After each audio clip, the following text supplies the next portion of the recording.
When you deprive the partner of intimacy, either he's going to porn or she's going to toys, how dare you be shocked that they're going to cheat? What else are they going to do? And I know that sounds terrible and people get annoyed by that. They're like, yeah, but you can just leave. But no, sometimes you have kids, sometimes you have a mortgage, sometimes you love your partners. Because I'll have men that watch porn rather than touch their wives. And then when she cheats, they're all upset about it. And I'm like, tell me what your mind was telling you.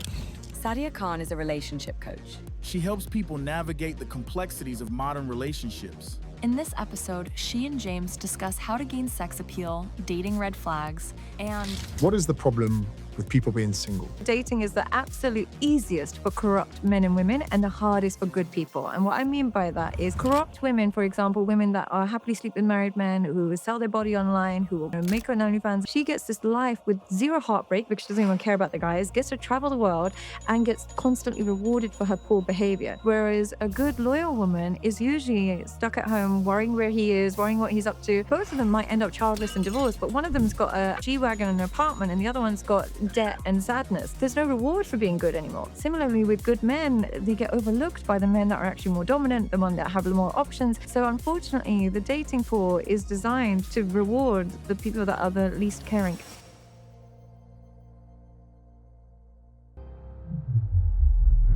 Chris Williams said that I was a podcast failure and that I was never going to be as good at him and that I should never start a podcast ever again unless I promoted our Nutonic products. So I'm keeping my end of the deal. Chris, hope you're happy. Please head to Nutonic.com. The products are really good. So find out for yourself. Head to Nutonic.com now. Bye-bye. What is the problem with people being single? I would say currently there's probably three main problems with being single, and they're probably divided into three categories. The first one is there's a whole illusion of options that everybody has, whether it's through Instagram, DMs, or if it's through dating apps. People assume that they've got a whole batch of people to choose from, way more than they actually do, because they just see alternatives rather than realizing whether the quality of the alternatives even exists. So I would say the first thing is too many alternatives in their mind. The second thing I would say is the saturation of poor advice that they're getting online. If you're single, you are going to be bombarded. Your algorithm kind of knows your loneliness and will then bombard you with either how to not settle, make sure you get the best kind of man, make sure you don't go 50-50. Or if you're a man, it will show you beautiful, beautiful girls and all these sexy women. So you're thinking, why would I ever want to be with one woman? There's so many sexy girls out there. And I would say that the third thing is, so you've got those kind of ideas, like advice. And the final thing is the difficulty with being monogamous from now on. I think the days of where you realize that monogamy is actually really healthy for both of you. And if you don't want to be monogamous with that same person, no problem, you can move on. But the problem is that everybody has started practicing the art of polygamy before marriage. So they've gone on multiple dates with people at the same time. They've slept with so many people at the same time. They've kind of dissociated sex with commitment so much that then getting out of the habit of commitment and then trying to look for commitment while you don't create the habits beforehand is going to be really difficult. So this sounds to me like a technological issue, and we could look at it in several ways, whether it's birth control pill, whether it's the prevalence and education around using condoms, or whether it's dating apps. So let's first start off with the first thing here of being options. And like you say, some lad could get on a dating app, swipe, and he might get 30 matches. And he assumes that those matches are, those women want me, they're attracted to me, I can sleep with any of them. When really it's a woman just going, Literally, like, I won't even reply to him, but he's better than the last person I just saw. And that's the mindset of a lot of these girls. Or they'll just, they've just come out of a relationship, so they're desperate to just kind of get some conversation going just to kind of heal a heartbreak. But the women you want aren't usually on dating apps. They really see dating apps as overwhelming, draining. They're just usually on it as a numbing cream because they've just come out of something, but they're not as intentional as you might think. So the ones that you want, men and women, are not using dating apps intentionally. I would have been the chief flaker on the apps because I've come to realize in later life that I'm definitely a dopamine junkie. All right. And whether that is from social media, whether it is from training martial arts, whatever it is, I always need to medicate myself. And if I'm ever really tired from a long day, or actually when my social battery reaches rock bottom, I'll get an Uber and I'll just find myself in the back and I'm just scrolling away, trying to keep that dopamine amount going. But I've realized now, looking back at my use on dating apps, it was the same. Right. It was a dopamine action. Yeah. It was getting a match was like a pinball machine winning. It's like for the ego, for whatever it was that was happening there. I think that other people, they're in that scroll kind of vortex, whether it's social media, entertain me, entertain me, entertain me, dating apps, validate me, validate me, So validate your me. experience of dating, because you know how you get a lot of these like incel podcasts and they're like, men don't get any of the girls and only 10% of the men get swipes and blah, blah, and they complain about how there's no success in dating. Did you have the opposite experience where it was overwhelming? Yes, without the danger of being big-headed, I'll say some of it was fortunate. Yeah. Blue eyes, blonde, 6 foot. Yeah. Some of those attributes I had no control of. Yeah. Then I think that maybe some of the other signals that I could have let out, being relatively well-spoken without being too posh, you know, coming from a family where my mum and dad did a good job. Even I think your mum and dad still being together. My mum and dad were each other's first girlfriend and boyfriend. So there are those kind of maybe offline traits and signals where some people might have said, oh, it's come up in a square home or whatever. Then it was only the fact that probably became a bit more career-minded on social media, and 27, 28, 29, that's kind of took off. So it was maybe a good environment of profession, personal, and attributes. And what percentage would you say is just pure looks, like working out, being in shape? I wouldn't be able to know, but actually this is an interesting one because we've had such crazy physique inflation. Although the fitness industry could have said I've got quite a mid-rig. Actually, when I look at the dating market, I actually think I might have sat in that perfect zone where women go, I actually want him to have a bit of meat on the bones. Yeah. I actually want him to be able to neck a bottle of wine when we go out for sushi on a date. So I think that even where I think I fell short of the perfect physique, that actually might have optimized for dating, because so many dudes in fitness, let's look at Mike Thurst. Yeah. Let's say he's single and he's on a dating app. Someone might look at him and go, wow, this good-looking guy built like a Greek god. Yeah.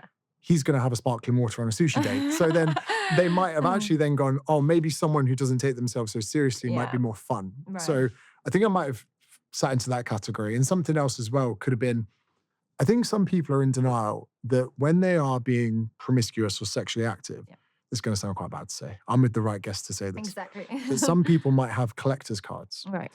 First person with the blue tick. It could be first woman who's a professional athlete. It could be first guy that drives a Ferrari.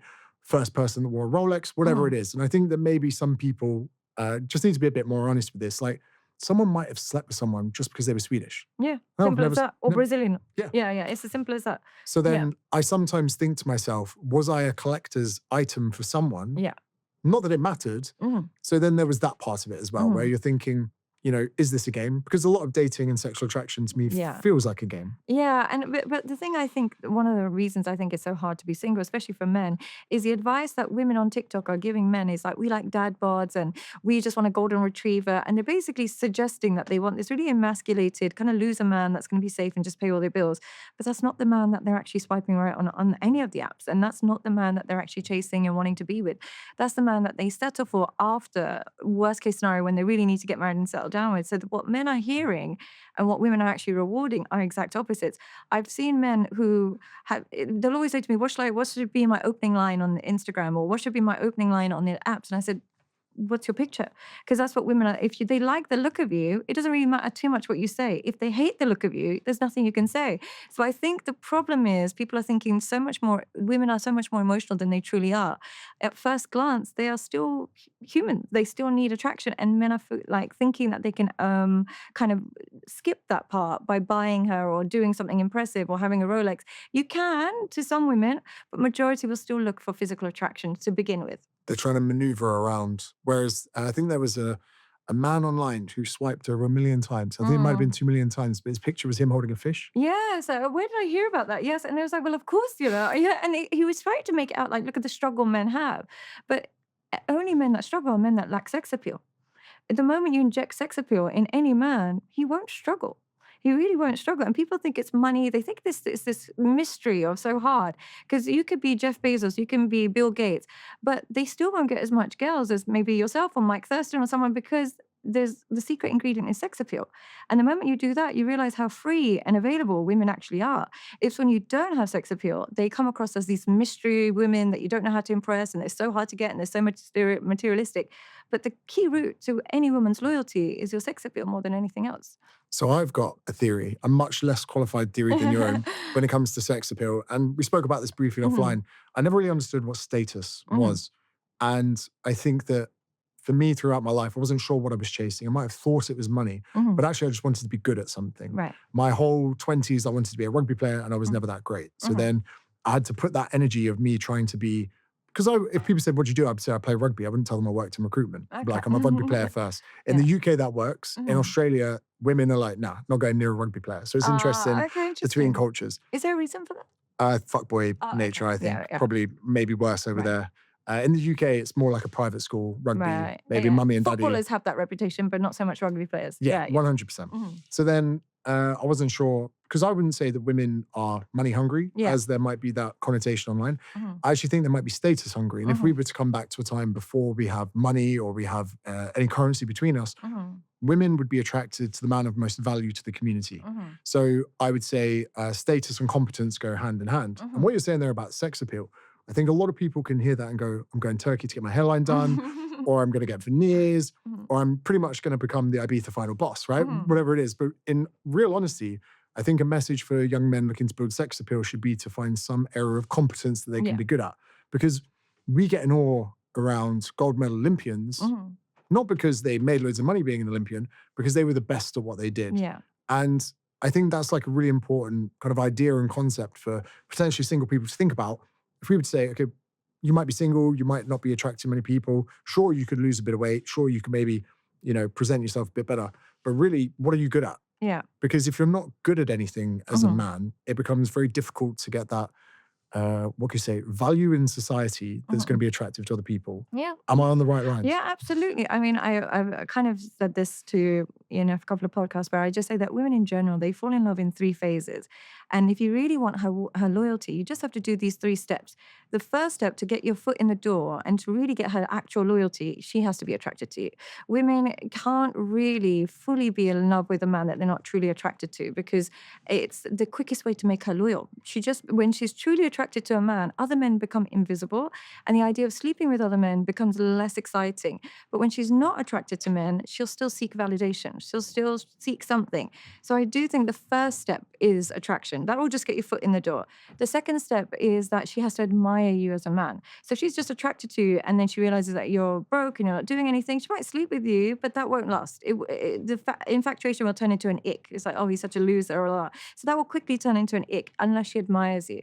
And by admiration, you just have to be competent at what you decided you're good at. Whatever it is that you decided you're good at, you've really learned how to be a problem solver, decision maker. You're basically an admirable human being. You have some self-control in areas of your life which leads to a productive life for both you and her. And if you're admirable and attractive, you've got like a celebrity status, she still might stay away from you. But the final stage is you then have to adore her. So it's like 3 A's: attraction, admiration, and then adoration. And then what I mean by adoring her, it doesn't mean you're begging her and loving her. It just means that her love for you, now you've decided to then adore her as a result, and then maybe marry her, have a child with her, be loyal to her. But you've decided to come full circle and reward her love for you. So it kind of goes in those 3 stages. If you are just an admirable man that really adores her, she might marry you and be safe and get married to you, but she'll miss that spark, and that's when the disloyalty happens. Or if you're just really, really adore her, but she doesn't admire you and she's not attracted to you, immediately she gets repulsed by you. So without those 3 ingredients kind of in that order, if one of them's missing, at some stage the relationship might break down or she might lose her love. So I love the idea of talking about love. But there's another thing that, if I was to talk on behalf of men, maybe to the naive younger men that I meet, they seem to think that lust is the only thing that men have. And that maybe men are the only people that just want to go out and get laid. And I think that there's a maturation phase that men go through in life, or some of them go through, where they realize men and women are much similar in that sense. Now, of course, we can talk about, procreation, tendencies, evolution. But one of the issues I see with young guys is they seem to think they have to be who the woman wants, as in they have to signal, I want a relationship, I want to settle down, I want to take this seriously. But actually for some men, there are young women that just want to be promiscuous and have protected, but one-night stands. There's almost a notion that one-night stands belong to men and what men want. But there are just as many women, if maybe arguably more, that want the same. And my issue is that men go out and give off these signals that are completely incorrect because they just don't understand the wants and needs of women. So if we were to look at lust, between men and women, is it a 50-50 thing? Yeah, I would really say so. I think what some men get it wrong is when they lack sex appeal. I know I talk a lot about it. Is because the moment you have sex appeal, you get to see women's raw emotions. Men without sex appeal will think that women are timid. They don't hold hands. They don't like kissing. They don't like sex. Men who lack sex appeal. The moment a man has sex appeal, he thinks women are always so horny. What's wrong with them? Like they need something. So when a man has sex appeal, he gets to see all sides of women. When he doesn't have sex appeal, he thinks that women need emotional safety before they can have sex with you. So he believes that narrative. But what you realize when you have sex appeal is a woman will go to a club, and if she's feeling herself and looking great and feeling great and she sees a sexy guy, that night she'll sleep with him. He's done nothing to make her feel emotionally safe, but she's decided she wants to sleep with him that night because he's activated something in her. So what men don't realize is that women don't have like a sex drive, they have a sex response. So when they see something that ignites their sexual desires, that's when they'll be activated. So the difference is maybe men will just wake up with an erection and they wake up ready to go. With women, they would be the same if they saw something or someone did something that would activate their sex appeal. So if you as a man haven't seen that side of women, you haven't activated her desire. And that's why you think women are these emotional beings that don't have lust. They have just as much lust as men. You just haven't activated it in her. To the men listening that might question their levels of sex appeal, what could they do to become more appealing sexually? There's a couple of things. Firstly, of course, you look after yourself. Always start there. And what does that look like?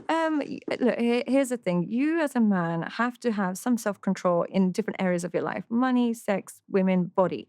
Now, if you signal from your body that you have no self-control and you're just really overweight and you're just not taking care of yourself, it signals to that person that you're not going to have other admirable traits. So it just means that, doesn't mean you have to have a six-pack. It just means that when you start gaining a bit of weight, you might fast a couple of days and just get it straight again. That's all. So you basically look after yourself in that sense. Your hygiene, all of those are the typical things. But I think the second thing, which is actually really important for sex appeal, is sexual dominance. A lot of men have become really submissive sexually. And I see this a lot because I work with a lot of men that pay for OnlyFans and pay for escorts. And the number one thing that men who pay for sex have in common is they're sexually submissive. They look for a woman that will literally just take over, do everything for him, help him ejaculate, and then he'll get really attached to that girl because they attribute that great sex to her because they don't have the skills themselves. Whereas if you look at men who are sexually dominant, whoever they touch, they'll have good sex with because they take over. It's pretty much them that does the hard work. So they're like, okay, yeah, she was great, but so was her. So every girl I touch is great because I'm there. But the men with low sexual confidence, they attribute the success of the sex to the woman because they're not dominant. And what not being dominant means is they don't know how to initiate. They kind of make her initiate. They don't really know how to kind of arouse her. They kind of want her to do all the work, and they are just submissive. And that I keep hearing that feedback. Where a lot of girls will say, "He doesn't even initiate anymore. He just kind of wants me to do everything. He doesn't even like grab me or anything. He just wants wants me to do everything." So it's that submission that is really, really unattractive to a lot of women. Sexual dominance is sex appeal. And it's signaled without saying a word. Women can tell you've got sexual dominance without you doing anything. And how they can tell it is how confident you are when you're just speaking to them. Men that are a bit shy and a bit nervous and they overthink what they're about to say, that anxiety signals that they're going to probably be overthinking when they're intimate with you. But where they're just like, oh, fuck it, like, you look great, oh, your tits are huge, what have you been doing? Like, the moment they act like that, it signals that they don't have anxiety. When we realize that you don't have anxiety, unconsciously we think, then you probably don't have performance anxiety. So unconsciously we think you're probably going to be great. But when you signal anxiety, she translates it unconsciously sexually. I think there's definitely a breakdown where there's a few things to unpackage there. One, I think that maybe, and I'm not an expert, just an observer. Young people maybe are petrified, young boys to talk to women. And it's not just the rejection. I think that potentially there was even an influencer this week that I admire that did a video that an older man complimented her. And she said, that's gross. Or she said, it's really weird. And I thought that old guy could have seen a beautiful young woman and just said, do you know what, love? You look beautiful. And that, it could have been something he used to say to his wife. It could have been something that, he hasn't been able to express. And she went and made a reel about it. I thought that's really sad because young men are going to see that and think they can't compliment a woman. Like my thing is when I've had a few beers, I'll compliment guys. I'll look at a guy and I'll be like, mate, you're a good looking bloke. And they'll be like, you gay? I'm like, no, I just feel like you need to hear it in case you haven't heard it. I'll ask them if they used to play rugby, and if they said no, I'll say it's wasted. Could have made a good rugby player out of you. There's something nice to say nice things to other people. And I feel like maybe the compliments for a start don't come. Then there's the banter. One of my friends who was a bit of a short king, he used to banter women in a way where on a night out, he'd go, oh, you're not going out dressed like that, are you? And they'd be like, what's wrong with what? He'd go, no, there's nothing wrong. And they'd be like, are you serious? He'd go, no, I'm only joking. Yeah. But it would let their guard down. They would have a laugh. They'd be like, oh, you're such a prick. Mhm. And it means that there'd be some cohesion. They'd be able to talk. And even like you say, he wasn't anxious No with that. anxiety. The only thing you need to signal to a woman is you don't have anxiety. The moment she sees anxiety in you, she translates it intimately. And this is unconscious. She doesn't even know it. She'll say something like, I think he's just a bit too nice, or he's a bit too respectful, or they don't know how to articulate this thought. But the signal is like, look, the reason why you might have had a lot of success with women is because you can compliment men and women equally. Chances are you probably can compliment people you're not attracted to. It's as simple as that. So complimenting people doesn't bring out anxiety in you because you're just stating a fact. What men with anxiety, what they do is like, okay, they put all of their kind of self-esteem on her reaction to their compliment. So they don't get into the habit of just neutralizing compliments, men, women, people you're attracted to, not attracted to. They don't see it as statements. They see it as like, this is their one shot. So they come over to you and they give you a compliment, but you can tell they've been rehearsing it in their head. They haven't done this very often. They're anxious. And that anxiety is what feels creepy. But when it's anxiety free and it's like, oh, you look great, have a great day. And that's it. Even if he was an old man, I'd probably be like, oh, he's so silly, but then carry on. But when he's like shaking or he's really nervous to come say it to me, I'm like, you're making this weird. You're thinking it more than I am. You've made this weird. So I would say the underlying tone of anxiety reduces sex appeal. We spoke a bit, or you mentioned the word incel before. We've got young people that now just don't communicate like maybe they used to. I know in my generation, you'd go drink a bottle of Strongbow, go hang out in a park, but you would say dumb stuff, do dumb stuff. You'd have a snog with someone next day, go, did I snog that person or whatever it was? There was all of that happening. The internet was just coming into account. There weren't forums, there weren't OnlyFans. Yeah. One of my big kind of double standards, I'd say, with OnlyFans is there's a lot of talk online about misogyny. And I don't really even understand too much about it, but we don't talk enough about potential young, very attractive women manipulating young men. Yeah. And the people that are signing up, I don't know this objectively, but I imagine most of the men signing up for OnlyFans are the very men that need to improve their social skills, the very men that need to deal on their anxiety, the very men that need to start giving out compliments. The very cohort of young men I think we should be helping are just spending $12.99 or whatever it is a month on OnlyFans. And there is definitely a cross manipulation of the very attractive young women in the genetic lottery. Absolutely. And we're like, well, where's the double standard? Are we going to spend any government money on stopping them from manipulating these? You know what? I didn't get a chance to do this, but I was going to go to Oxford and discuss the legalization of sex work. And the people who are pro sex workers being legalized are kind of pitching it like these poor sex workers, they're just trying to make money. They just want to have a regular job. Like she's innocent. And she's just this woman that's just like this innocent woman who is just trying to make a buck. And why are we stigmatizing the sex worker? I've worked with a lot of sex workers and people who pay for sex. Both of them have an antisocial personality disorder. Absolutely. Women that charge men for sex absolutely develop a narcissism. There's no exception to this rule. Even if she then finds Jesus, it's not going to work. The reason being is the moment you can disassociate intimacy and sex with humanizing the human being and just seeing them as an ATM, you have to develop some psychopathy with that. You have to be able to disassociate that person's emotions and feelings just for your own gain. You're using them as a device to kind of suit your needs. And these girls don't care if he's married. They don't care if he's got kids. They don't care if he's falling in love with her. The more he loves her, the more she can manipulate him. So somehow we've kind of marketed it like sex workers are these like, feminists and they're really strong and they're doing really great. But those women have real troubles with ever being non-transactional. And that includes even with their own children, even with their partners that they finally be with, even with their friends. They are so used to manipulating, lying, and receiving that they don't have the skill of giving anymore. And they don't have the skill of just loving anymore. So it kills something in them. So I don't think that this concept that these sex workers are so empowering and the men are the sleazeballs is actually correct. I think they're both developing a disorder as they're continuing down this dark rabbit hole. Is it Louise Perry, who I think had a conversation with Chris? Yeah, she's great. She said about sex workers that she's worked with or spoken to, they need to spend the money they earn to make it worth it in their mind. So I actually do something similar, not with sex work.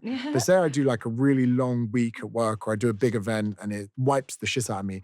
The next day I'm like, I need an expensive meal out or I'm going to go watch shopping or I'm going to do something so that while I'm knackered and thinking, cool, that was hard work, I'm like, oh, I got a watch out of it. Amazing. Whereas potentially some sex workers will need that validation all the time. And we might think that they're squirreling away money and saving it and putting it into an interest savings account for their future.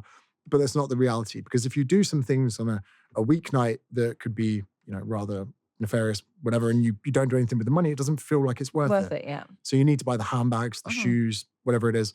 But then that means that you have high earning, high spending. So by the time you get to a position where maybe you do want to retire, you do want to stop doing it, you're kind of caught in this trap.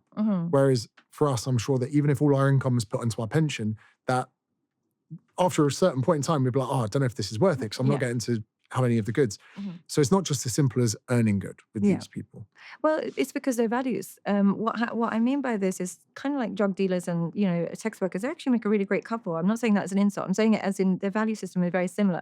Both of them value money over safety, both of them. And so what ends up happening is they got these materialistic values where they're constantly, buying things out of what they're making, because buying things means more than having true connections. I'm not saying there's anything wrong with it. I'm just saying that's how their brain works.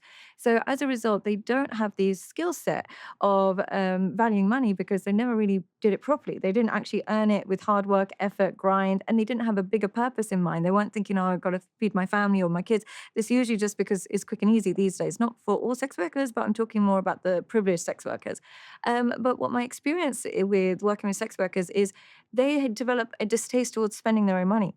No matter how much money they make, they'll always find a man that will be able to pay bills here, there, and everywhere because they kind of hoard their own money. They develop a greed with their own money that is hard to explain, especially in this day and age. No matter what they have in a bank account, they will still be able to find somebody, some old guy in India or someone in Ghana that will pay their flights rather than just spend their own money. So they have this weird relationship with money that they worship it, but they can't spend their own. They kind of utilize men as much as possible. And and then what I really see with sex workers is they only come out of the profession when they raise a daughter old enough to take over. So what will happen is they'll have like an 18-year-old daughter, and then I say, okay, you need to start because, your stepdad, I'm going to start filing for divorce soon. So you need to make sure that you bring in, and then that girl will then bring in a sugar daddy for the both of them. And it becomes a cycle. Like you say, it's not just potentially horny men. There are men that sometimes you need feedback in life to have course correction. In fact, I think you need some kind of psychological trauma to make any positive action. In weight loss, it would have been your button in your jeans pops off or your trousers rip or, some person in the white van calls you a fatty, whatever it is. Something. You need that pain to have change. And I think that men, if they're not getting access to women, sex, or anything, that should be a wake-up call that they need to sort themselves out. But if they can just say, do you know what, for 50 quid, I can go to Amsterdam or whatever, we're almost bypassing that system where they don't have to actually experience the trauma to make the change. Exactly. So not only on one side, not to say this is all the sex workers are bad, far from it, but this is also negative for the men that are involved. Massive, more so for the men. The women still get to have a nice life. They still, if they want to opt out of it, I find that sex workers can still opt out at some stage in their life. Men who pay for sex, they can't opt out of it. They literally cannot opt out once. And I always recommend girls, be careful if you start being with a man who's really into sex workers, falls in love with them and stuff. It's a one-way street. And the reason it's a one-way street is that they've created a dynamic where they don't have natural sexual confidence anymore. Their sexual confidence comes from the fact that when men are paying for sex, what they're really trying to do is avoid feedback. Because real feedback, like let's say, for example, if we gain weight or if you lose your erection or you lose your arousal or whatever it is, your wife might say to you, babe, what's been going on? Are you okay? Come on. They give you some feedback. And then you're like, shit, maybe I should eat more protein. I should do something. You work a little, maybe I shouldn't, masturbate before sex because it's going to upset her. You get some feedback, so you redirect and you improve your sexual performance.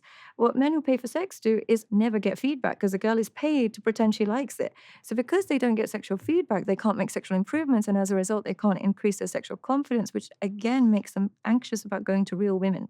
So they stay in that loop of just paying for it. Hope you guys are enjoying the episode. Just over a year ago, I started using a TRT service, and it's made my life so much better. Before, I was suffering with low mood, low libido, and low energy. And because of my own personal journey, I've decided to invest into Manual, one of the UK's leading TRT and weight loss services. If you wish to find out more about what they do and how they could potentially help you, then head to manual.co/Smith. And there'll also be a link below right in the description. Right, let's get back to the episode. You touched on something there that I want to ask, and it feels weird. I hope my mum and dad aren't listening. Masturbation in a healthy relationship. Yeah. Would you recommend? I'm a woman, so I'm slightly different. So you tell me, what do you think? Well, sometimes I think it feel like a stigma or a taboo, or let's say you've got a busy social calendar or something. You might be horny or whatever. You might have a shower. I think, again, men like to think that they're the wankers and that their partners are not participating in masturbation. Yeah. But the more you get to know and be intimate with someone, you realize it's almost, again, like another 50-50 thing. Yeah. But would you say there's almost a stigma between people in a relationship? Probably the only thing they might keep from each other is when they are maybe masturbating. Yeah, my only advice with that, because I'm conservative, so myself, I'm a bit of a loser. But the rest of the world, of course, I understand that they masturbate and they do all of these things. But what I would say is, as long as your body doesn't get used to your hand more than human connection, you're okay. And what I mean by that is some people, men and women, they spend so much time pleasuring themselves that a partner's body parts can't do it for them anymore, because hands feel nothing like vaginas and toys feel nothing like penises, or it just, they develop a detachment from the real body part, and therefore it makes climaxing and actual intimacy harder to achieve. So I would say that do what you got to do, but if your body starts getting used to a different sensation to your woman or to your man, you might be desensitizing yourself to real intimacy. There's an issue with bodybuilders where they take a lot of testosterone, they get very horny, Yeah. and they start masturbating a lot. Mhm. For whatever, I'm not going to these dosages. I'm curious, Oh, but yeah. they then will use a lot of porn and desensitize. Right. But the thing is that I've heard in these kind of like forums and feedbacks is they start having to watch more and more extreme porn to the fact that what gets them off having a wank is then something they can't facilitate in a relationship. Yeah. Now, straight away we look at men and we go, oh, that's really bad. But then, like you say there, for women, the sex toy epidemic, you say a hand could do a good job. I would argue a hand would be never as good as having sex with a woman. But these sex toys, they can do things, vibrations, It's identical. frequencies. They can do things that a hand could never do. So sometimes I'm looking and thinking, men have got options. Yeah, sure, they Yeah. might be doing deviant things on a work laptop. But then women have got options. If you ever go into a sex shop, which I would only do rarely if you're in Amsterdam, you smoked a joint or whatever, how can I compete? This is battery Really? powered. Oh my! And so then, what do men do in those circumstances? Well, I think that maybe the technology isn't here, whether it would be or whatever. Yeah. But I think just because of the anatomy, I think that maybe, and again, I can't speak on behalf of women, there are some women out there that might have such a good sex toy or almost a relationship with the sex toy, because it will become, oh, if I was a stressful day at work, I'm going to go home, glass of wine, cigarette, have my Right. vibrator or whatever. Yeah, But there's going to come a point that maybe, and again, this is only my observer brain saying it, yeah. that they'll have an intimate night with a man and Yeah. go, that was nothing like my ability to use Yeah. a toy. And then what the cycle of that is because she can't, climax in sex or whatever it is, he feels a bit emasculated. So they end up having no intimacy at all, the two of them. And then she's shocked when he has an affair. She's shocked that he's gone to somebody else. And it's like, but when you deprive the partner of intimacy, because either of you, either he's going to porn or she's going to toys, how dare you be shocked that they're going to cheat? What else are they going to do? And I know that sounds terrible and people get annoyed by that, but the reality, they're like, yeah, but you can just leave. But no, sometimes you have kids, sometimes you have a mortgage, sometimes you love your partner, sometimes you actually like that life. But if they deprive that one ingredient that you've said only you can have with me and I'm not going to give it to you, then of course they're going to cheat. So I think the more you desensitize yourself and the more you remove intimacy from your partner, you have to then just accept cheating that might happen. You have to accept it. Because I'll have men that watch porn rather than touch their wives, and they'll go years without touching their wives, months, years without touching their wife. And then when she cheats, they're all upset about it. And I'm like, but what did you, tell me what your mind was telling you. Or women, maybe after kids, which I understand, it's very difficult after kids, but after kids or with toys, they deprive their partner of intimacy. No problem, but then just expect them to cheat. And the only men that don't cheat when you deprive them of intimacy are men you're not attracted to. The ones with low testosterone, the ones that will just be yes or no, those men won't cheat when you deprive them of intimacy. But a real red-blooded testosterone-filled man, if you don't give him intimacy for months and months and months, he will cheat.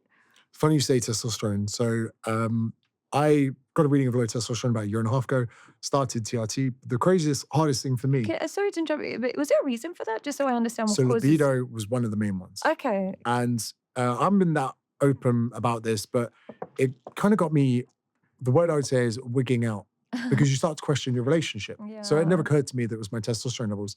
My libido had kind of fallen off a cliff, and I thought, is it because we live together? Is this what a long-term relationship's like? For someone that never been in a relationship this long. And sorry, you're also a dopamine addict. Novelty. So then I was starting to think, is it this? Then I was thinking, oh, have I maxed out? Because I'd never been in a relationship more than 2 years. And at this point, my partner and I had been, or my fiance and I had been together like 3 years. So I was thinking, is this where it ends? Is this, I'm having all these horrible thoughts. Then the more I would think about the fact we'd gone 2 or 3 days without sex, that would then make me stressed. And if I was stressed about it, then it would it was a self-perpetuating cycle of worrying. Mm. And worrying is not a good place to be in when you want to be horny or have sex. Yeah. Then there would be the pressure in my mind, and it would be a stress pressure that was building up the longer we didn't have sex, which then made me not want to do it more. And it was so funny. I tried peptides, I tried weight loss, I tried all of these things. And when I started using the TRT service, I was back. I was like, it was feels 20 amazing. again. It But feels... it wasn't even how I felt that was the best thing. It was our sex life. Mm. And all of those doubts and worries that I'd had, that it was me that was broken, it was the relationship that was broken, that I would never be suited in a monogamous relationship, all of those things was gone. And the relief I got from that, the amount of stress that was gone from that. Aren't we so lucky to live in a time where we can get that? Like treatment and stuff. And But I was stigmatized for it. And people said to me, oh, you were too young, you were 34. I was like, bro, I would be at my desk worried about the fact I wasn't horny, which made me less horny. Yeah. And but can I ask, this is before kids and it just...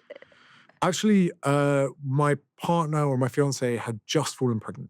Yeah, because as women get pregnant, men will see a drop in their testosterone. Yeah, and it's actually, it can be permanent. If you live and you become a carer of children, it's actually evolutionary programmed in men to see a drop in their testosterone to make sure that they stay in the home and they don't, sleep around so much and then lose their kin. So it's actually an evolved trait to keep them a bit in the home. But I tell you what is I agree with that. The counterpoint to that is what I love is having high testosterone and being more horny has actually... When I had low testosterone and I had low libido, that was making me worry that I was with the wrong person. Right. So it was actually, if anything, not making me seek other options, but it was making me worry about it. Yeah.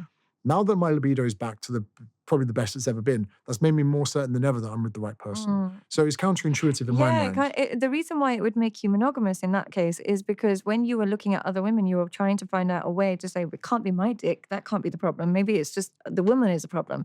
So that's why you see a lot of men do cheat when they have low testosterone and they can't get arousal.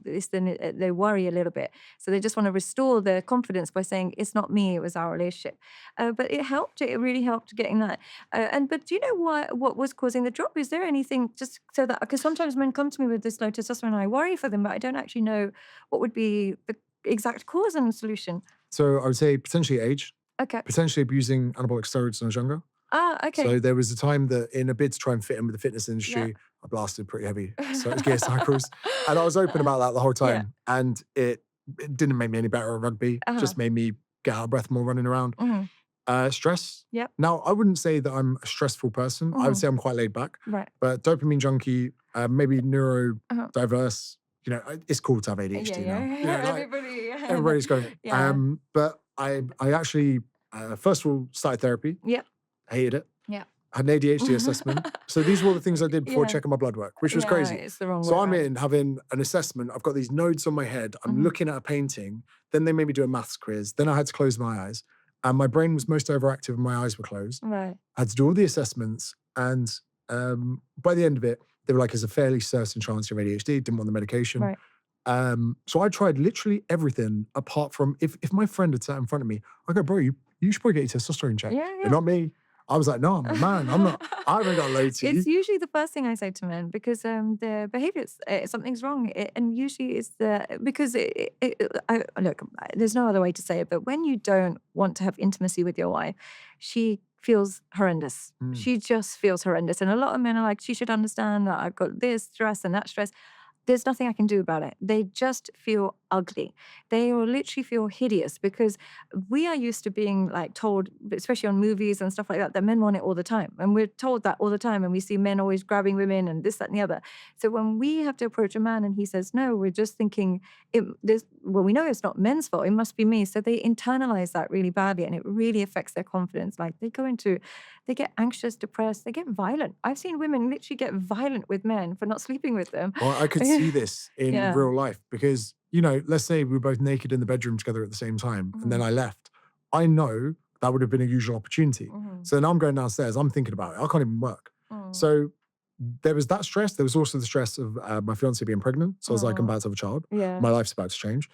My career... Sorry, was it planned or? No. Oh, amazing. All So, right. Now then- amazing. But at the time it wasn't. Okay. But then when we found out, I was like, oh, brilliant. Yeah, it was beautiful. cool. And I think it was another thing that I just maybe not considered.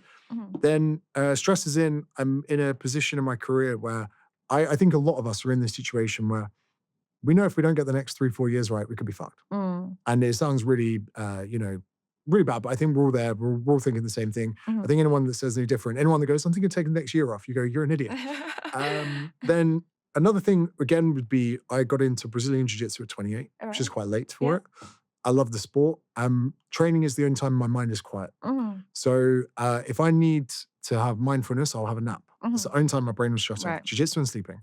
So I'm constantly in a state of overtraining. Right. If I have a day off where I don't train, the only thing that this is why I love to drink is my main value is productivity, because if I don't eat well today, I don't care. Yeah. If I don't train today, I won't care that much. If I don't get shit done today, I'm an asshole to be around. Because I feel like I've just wasted a day. Yeah. I haven't got the dopamine I need from ticking off tasks. So the stress hit me in maybe like 4 or 5 areas. And I think stress would have been the main thing that lowered my testosterone. And if you'd said you can do less, that would have mean I would have lowered my stress to reduce my mental health at the same time. And do you know, like, because young men are taking Viagra more than ever before, does that affect their testosterone later on in life, or their erections later on in life? I wouldn't say so. Okay. Not that I know objectively. Okay. Me neither. I don't know objectively. It's a vasoconstrictor, vasodilator.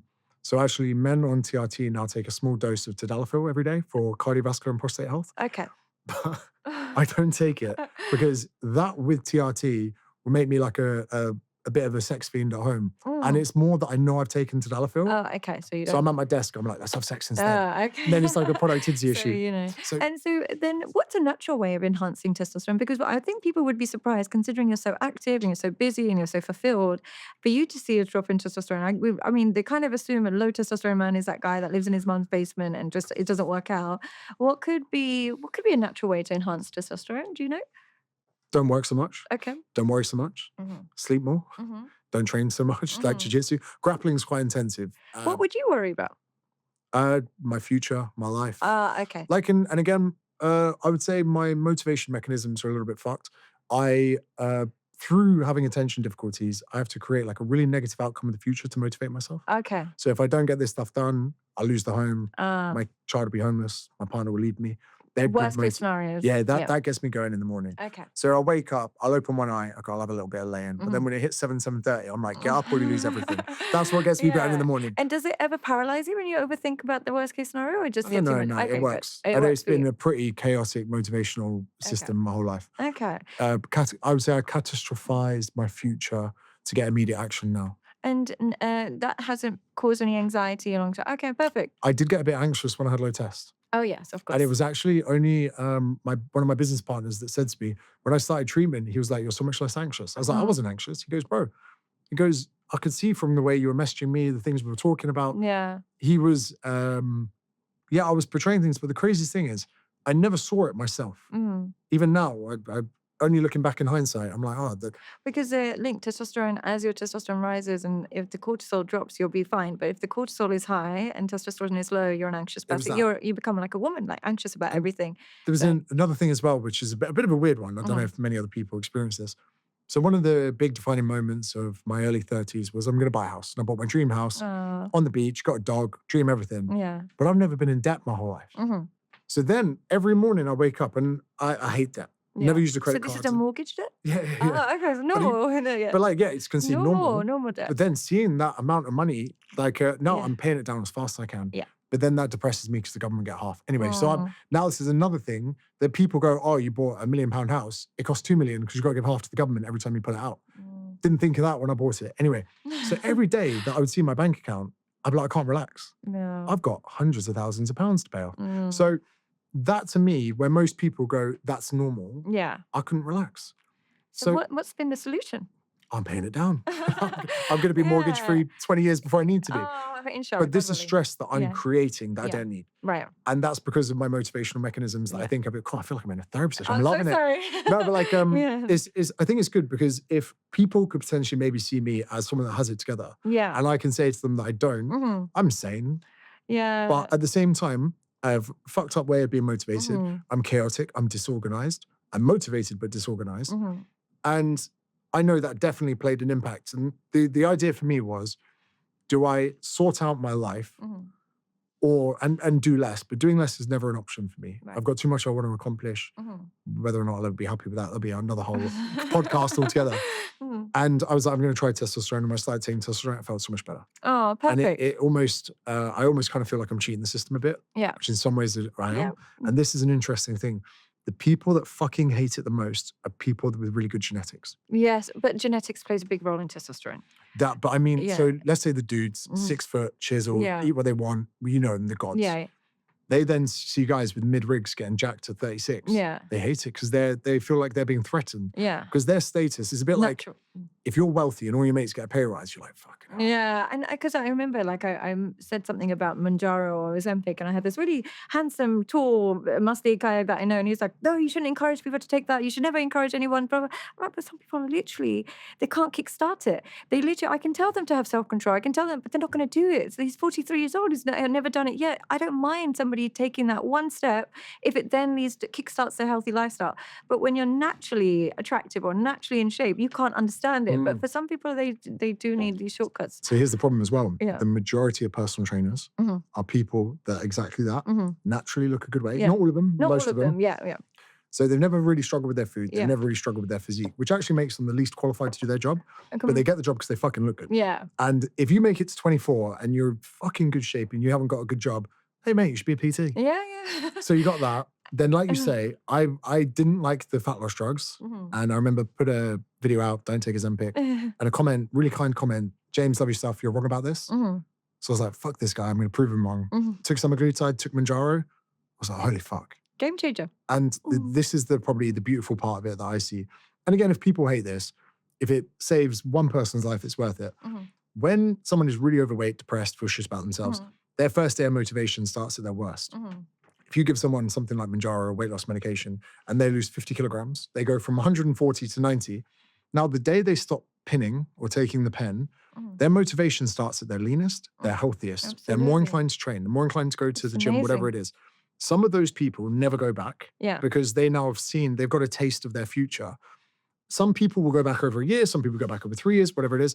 But I think it's such a beautiful opportunity to get someone to be motivated at the point that they're in the best place, rather than being at the worst place. You're not going to be motivated. Look, here's what I lots of people come to me for therapy, and I have to really, really kind of challenge what their therapist has told them, because they'll come to me really overweight, and they said, my therapist said it's because I wasn't given unconditional love by my parents, and now I comfort eat, and I should learn not to body shame myself, and I've got too many negative thoughts. I keep telling myself I'm fat. And I said, but you are fat. But you are fat. That's not a negative thought. That's a fact. That's a reminder to yourself that you don't like what you look like. Why don't you, instead of challenging it, why don't you listen to it and then do something about it? And they're like, no, I don't want to take the drugs. There's too many side effects. I was like, there's side effects to being fat. There's so many side effects to being overweight, diabetes, CHD, so many problems with being fat. Look, sometimes you have to accept that you're not good at something.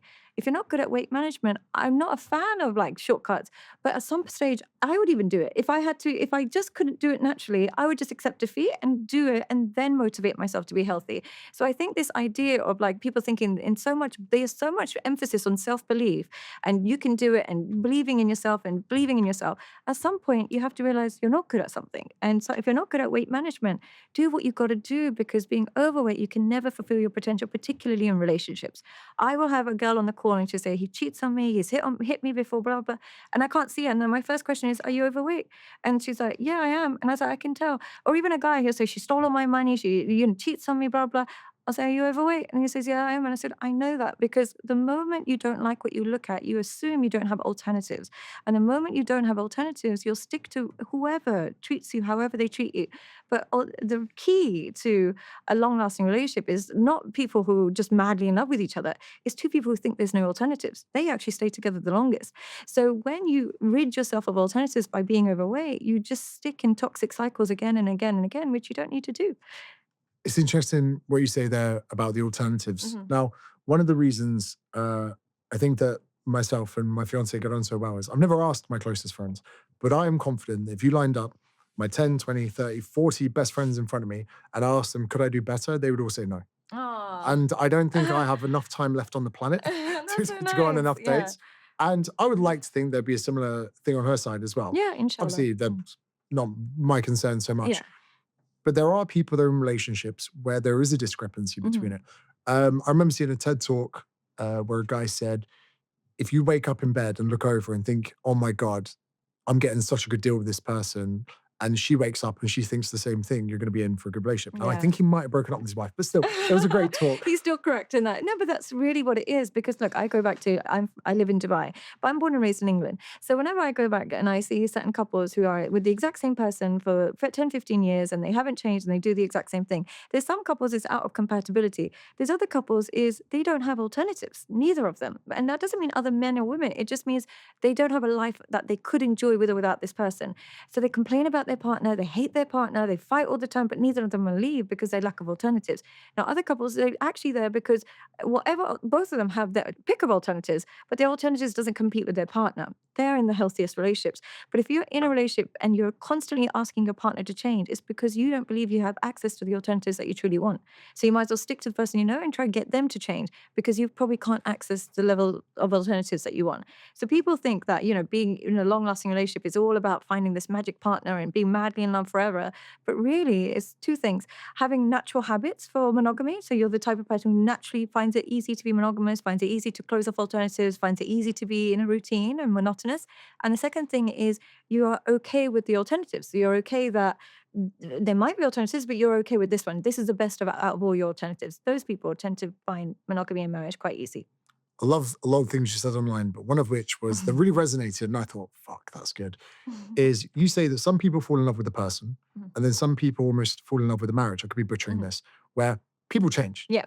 And some people will stay with the person because they're married, whereas other people will stay with the person as long as they remain being that person. Exactly. Can you explain that better than I just did? So I said that men, or it can be men and women. Men and women fall in love in two ways. Some will fall in love with the woman that they fell in love with, and they'll stay monogamous to her as long as she stays exactly like that. And that doesn't mean, of course, she's going to age, but relatively, the intimacy is the same way, the care is the same way, the excitement of the relationship is similar, relatively similar. They still like doing things together. So as long as she stays exactly the same, he'll be monogamous to her.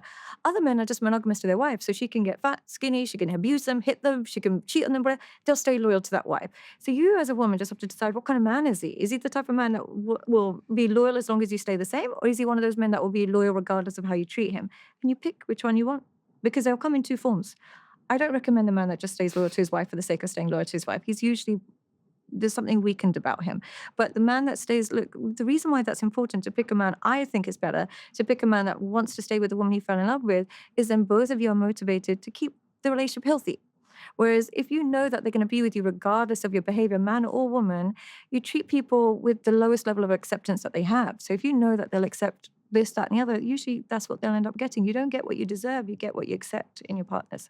One thing I'd be fascinated to know more about is the dynamic in Dubai. Yes. A chap I follow online makes about £30 million a year, just moved back to the UK. He said the dating scene is insane. Insane. He said that taking women out for dates, potentially I think he was referring to Russian women. They'd go to one of the top 5 restaurants. It would cost them maybe $3,000 a night. They drink the finest whiskeys. Yeah. I've heard horror stories of men coming to pick up a date for a date, and they have to bring a bouquet of flowers for the Russian ladies. And the lady says, thank you, takes it upstairs, send them a picture of a bigger bouquet and says, this is what you need to bring in the future, and doesn't come down again. Yeah. I've heard that there's more women there than there are men. And that's not an exaggeration in the slightest, by the way. Many more women than there are men. Yeah. So I've heard women openly say, women that are 9 out of 10s are settling with 5s because of the economy of there being too many men to women. What is the dating scene like in Dubai? And this, I'm just going to give my analysis of Eastern European and Russian women. One of the reasons why they have men on a chokehold, one of the reasons they are so strong when it comes to men is two things. Firstly, they don't go for looks in a man. They do not go for what they're attracted to in a man. They go for what he can offer me. So because they remove the importance of attraction, you'll see a blonde, blue-eyed, 6-foot model with a short, fat Indian man, and she doesn't care as long as he's paying bills and says something else. So they've got this skill set where they remove the regular attachment formings. You know how women normally fall in love is through attraction and then admiration. They don't do the love business. They do it very much like, are you going to make my life better? So because they can remove attraction, when you take a woman who is able to remove attraction from sex, she has the same sexual power more than any man on the planet.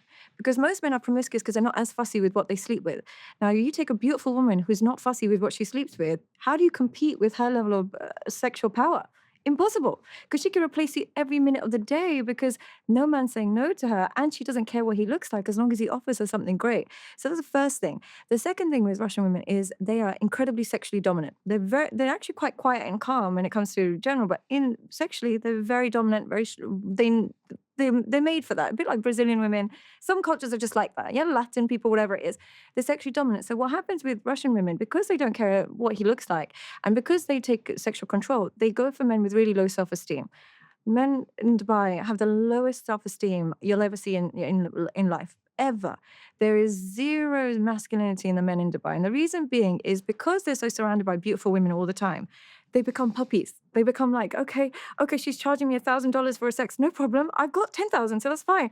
They are the type of men that will buy intimacy. They are just that, they've got that culture in them.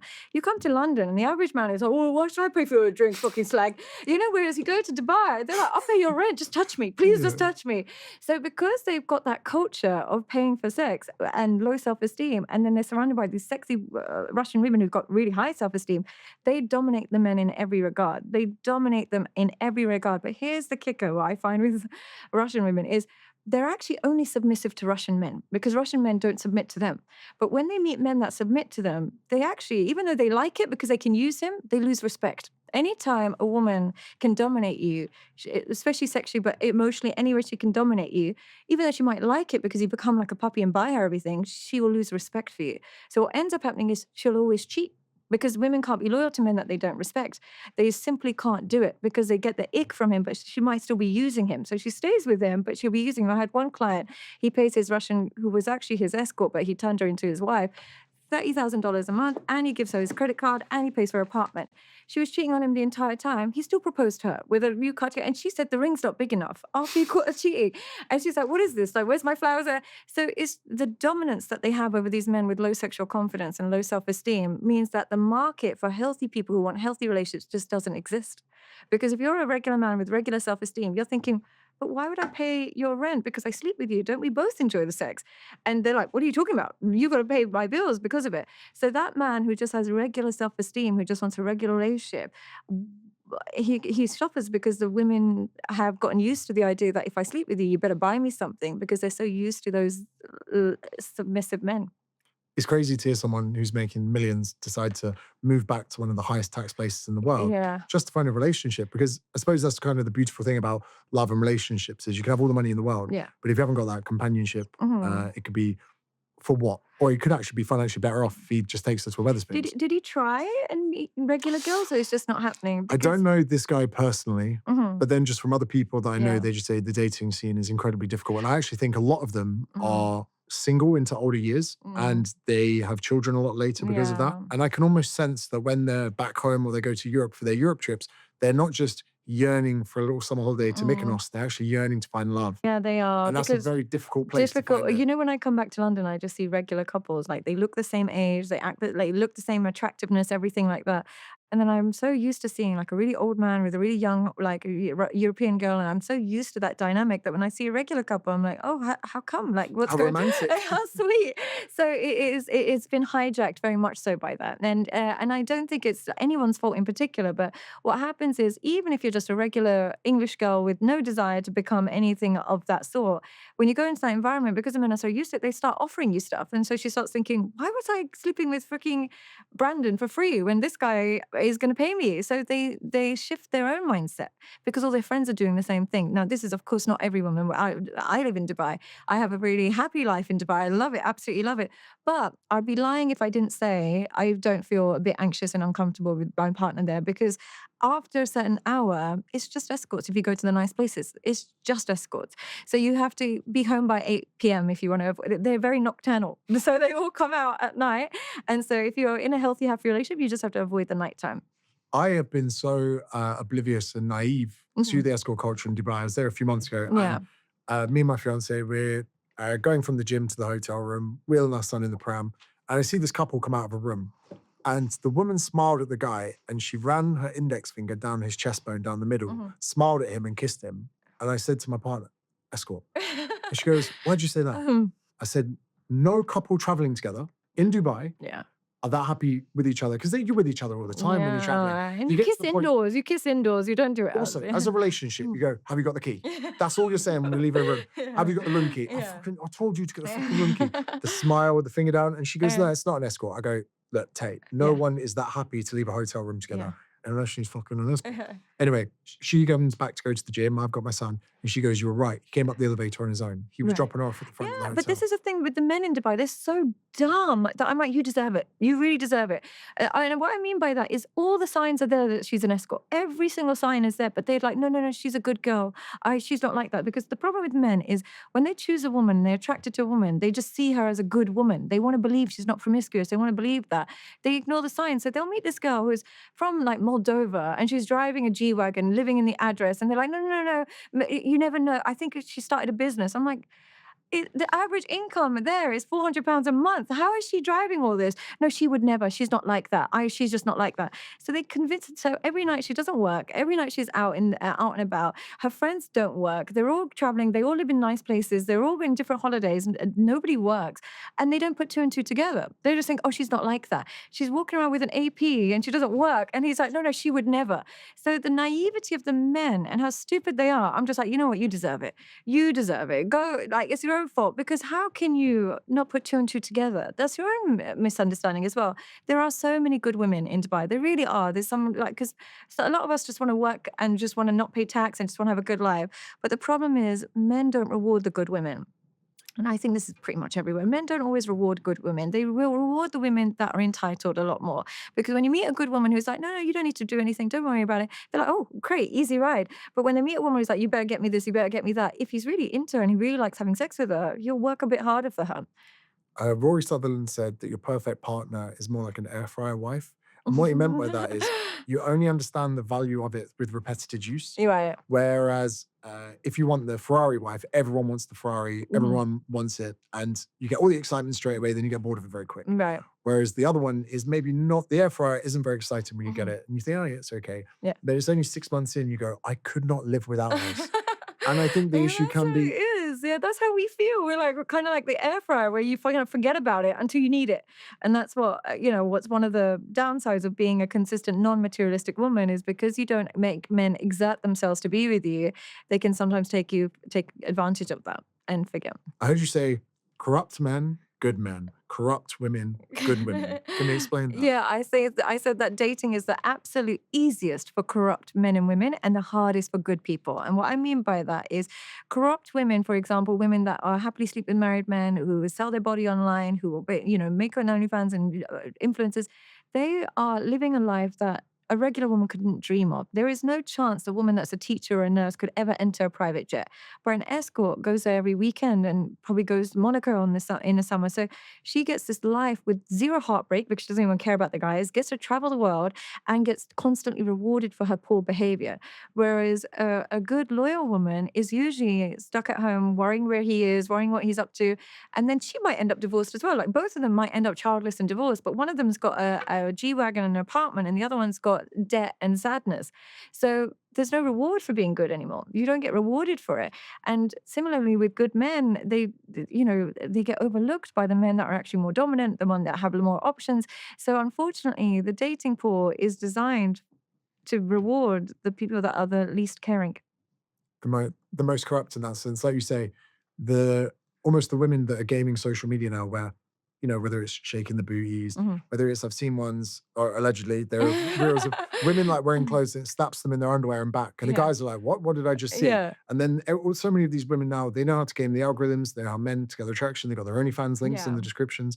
They are gamifying the way male psychology works to get ahead, to get money, to get access to resources. Yeah. Like that's actually a really kind of sad statistic if you were to look at the amount of women that went on a private jet this year, and then you were to look at the means of how they got there. Yeah. The work hard, entrepreneurial, self-made ones would potentially only be a fraction of that. Never. They would never get there. And the other thing that men think is, incel give the advice that if you're this rich, successful man, women are just going to flock to you and you're going to, they're going to submit and they're going to be obsessed with you because you're so rich. What they don't realize is you're teaching her exactly how to get ahead by manipulation. So she can't respect you because you probably had to work, like, as an entrepreneur. Doesn't come overnight. You have to work really hard to get to that stage in life where you can relax. These women, all they had to do is post a beauty picture or send a picture of their feet and they got on a private jet. How can they respect something that they didn't earn? Therefore, how can they respect you who's given her access to all of this that you earned for so long in a minute? So they can't respect you for giving her that shortcut. She might like it for 5 minutes, but all you're doing is showing her that this is just a starting point for her.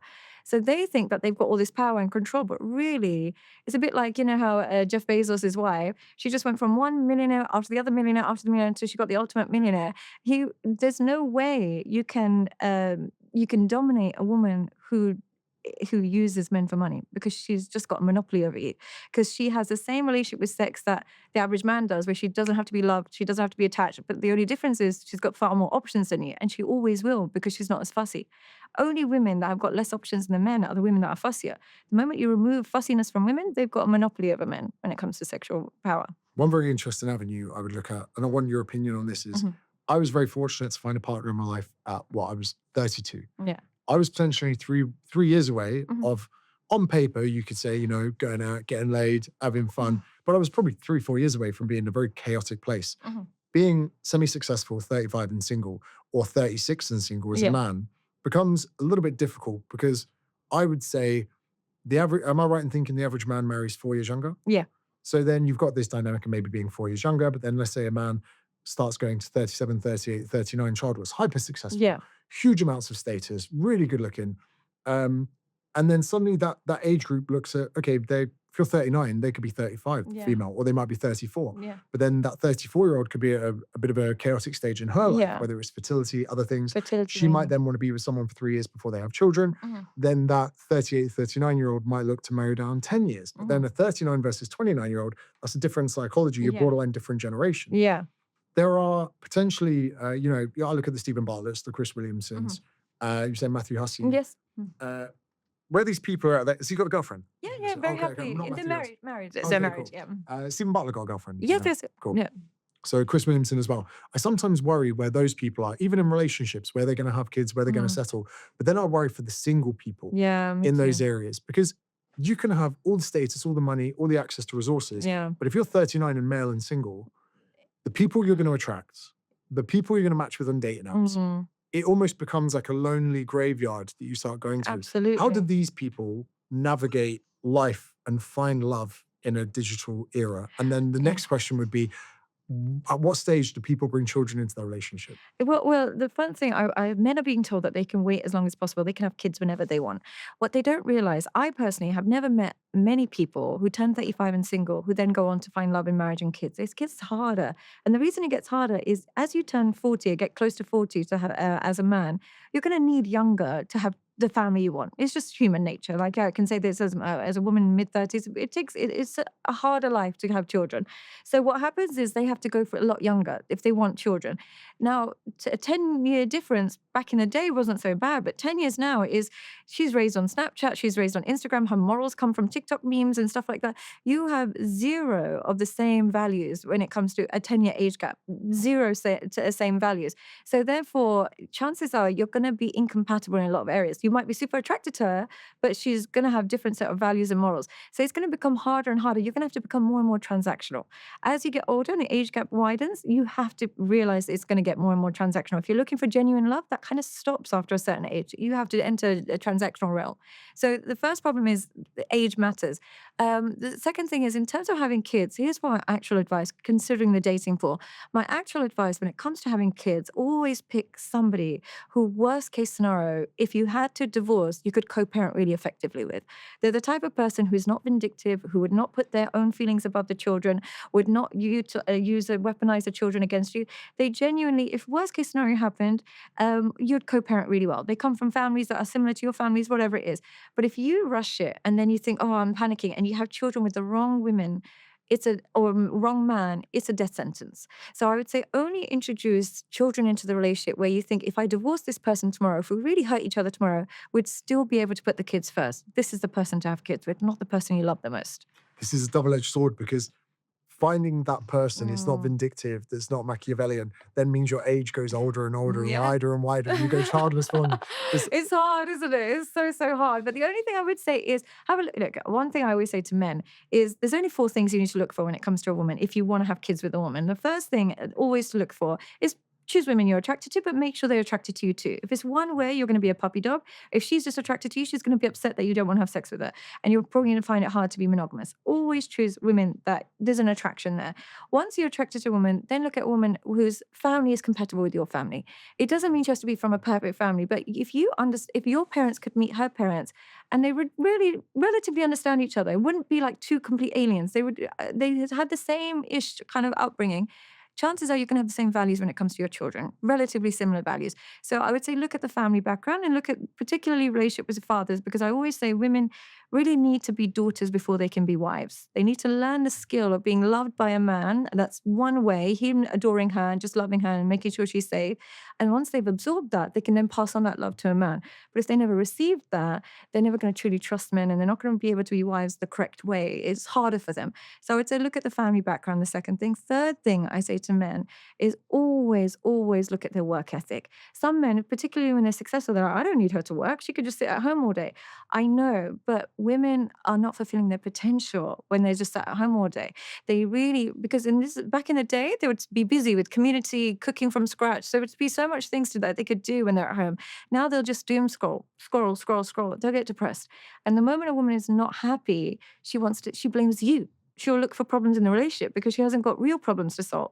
So I always say, even if she doesn't have to work, but if she knows how to generate income, what will happen is, worst case scenario, she can always leave and she can make her own money. But if she can't generate an income, she'll probably stay with you because, she needs you, but she'll stay even if she hates you. So I would say look for their ability to have their own income if they ever need it, worst case scenario. And the final thing is look for similar values. And what I mean by similar values is, do you see right and wrong in the same way? So if you think it's okay to, I don't know, talk to an ex and be friends with an ex, and I think, yeah, me too, I'm really good friends with my ex. We've got similar values. We're not going to fight. But if you think that's the worst thing in the world, and I think that's totally fine, we're going to fight about everything. So values simply means, do we see right and wrong in the same way? Do you think it's okay to vaccinate kids? And she thinks, no, it's okay as well. And no problem, as long as you're aligned. They might both think it's okay to have threesomes. Again, it's not cheating. They both think it's the same thing. But if two people see right and wrong complete oppositely, they all fight daily about everything. And it will really be difficult to get that compatibility. It's interesting you say that. I remember first time I traveled with Tay, I always like to go to the gate a bit early before it's called because I always get paranoid about missing the flight. Her too. I'm the opposite. I go last minute, relax with coffee. It work. I have to have like a bum bag with the passports touching me the whole time. Oh, really? Like, yeah, again, the catastrophic outcome of the future. I'm the opposite. I'm just like, passport, we'll get there. And you would hate to travel with me. They were some of the things that I was like, okay, cool. Like packing a day early, all of those things from an admin perspective. It can seem like such a trivial thing. But if that was the case, every time we travel, where are the passports? Yeah. I don't know, probably in the bag. But are you mental? Are you absolutely crazy? Imagine? Yeah. And I think that although some of the advice you can sound almost like, not pessimistic, but it almost makes sense that you say, when picking someone to spend the rest of your life with, pick someone that you could co-parent with in a divorce. That's wow, that's quite a sad way to look at it, but at the same time, it's almost damage control. Same reason you get insurance on your house for prenups. Prenups, you still need them. Like people are like, no, that signals that your marriage is going to end. So what? That just signals that you're realistic. In this day and age, marriages can end. That's not the worst thing in the world. It's okay. Like if my husband says, prenup, no problem. Like we might end. That doesn't mean what we have is fake. It might end. So that's interesting because I've never cared about a prenup. Yeah.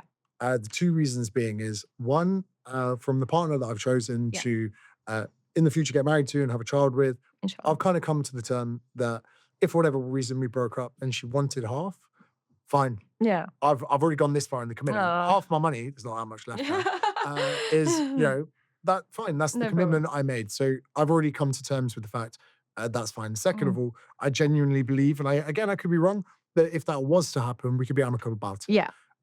There's Dave Portnoy, I think it is, made millions from selling his Barstool Sports.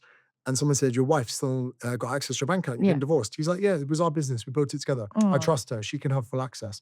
I'm not sure if I even like Dave, but I love that. Yeah. That he could say we were successful together, she can have access. So for the prenup, to me, that's not important. And actually, although strategically speaking, I know that we could have that discussion, if there was a small percentage chance I knew that could upset her, for me, it's just not worth the money. But I would say that if you are picking wisely, prenup conversations don't upset anybody. Yeah, I think that generally, I think the prenup conversation is a revealer of what there might be like during a divorce. And a practical person would be like, of course, like we both need to, we have to be realistic, but you better be kind to me because I'm so loving to you and I'm so loyal to you and I've been committed to you. So you better be kind to me in this prenup. But we'll do it, but show me grace because I'm loving to you. But if you can't talk about it, then you're missing the reality of life. It's a very fair point. That's a very good counter argument. Yeah, because the reality of life is, look, things happen. There's things happen. Like my parents are Pakistani. They were never going to get divorced in a million years. It's just not an option for them. So them talking about a prenup would be a waste of everybody's time. But in the real world, things happen. Now, I see men whose wives have cheated on them or done anything. They get a prenup. She gives all his money to her and she's moving in a new man with her, doesn't even let him see the kids. And I just think that, of course, you can see the signs of a woman like that really early on. But the real sign is, how do you handle mature conversations, worst case scenario conversations, because they do happen. Worst case scenarios, you might have to have custody of the kids. God forbid, it might happen. You might have to introduce step parents to kids. God forbid, it might happen. But we speak in a way like, okay, can we be respectful if worst case scenario happens? And those couples, I think, have a slightly more realistic view of the world. I love the thing you say as well about another sad reality of the relationship is you cannot have a life that doesn't exist without that person. Yeah. You can't make your partner your entire life. And I think there's some people out there have definitely found themselves in a trap where they say, I can't leave my partner because I worry about their mental health, or I worry they wouldn't be able to cope without me. And actually, the idea of two people in a relationship leaning on each other that heavily is almost toxic. Yeah, which is why I said the work ethic is important, because worst case scenario, I'd be okay. That's what you want, a woman who's worst case scenario, loves you, wants to be with you, would do anything to make this work. But if it didn't work, if she's so dependent on you, she'll make your life difficult if it didn't work. Because her life is now over, she wants your life to be over. Same thing with men. If their life is over, they want your life to be over. They can't be happy for you. But people who are able to be self-sufficient with or without you are happy for your progress too, because they can do it too. We can only give what we have. So if we are able to be happy, we are then happy for others. But if we can't be happy without you, we're unable to be happy for you.